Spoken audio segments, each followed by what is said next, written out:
products that we make are components for wind turbines, gas turbines, steam turbines, rockets for satellites. We do a lot of the top architectural projects of the world.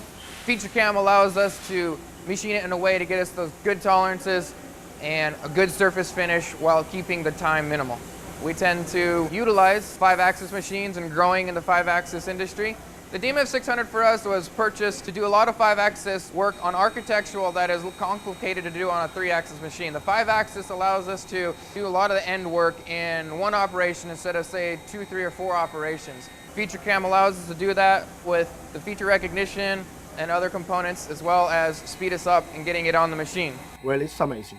FeatureCAM helped me and makes my life easier on feature recognition, and that's pretty awesome.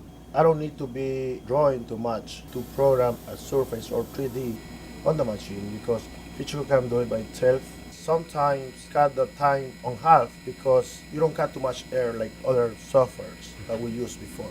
On the help support, they contact me right away after I call them, after I email them. FeatureCAM allows us to cut down dramatically on our milling time as well as our programming time.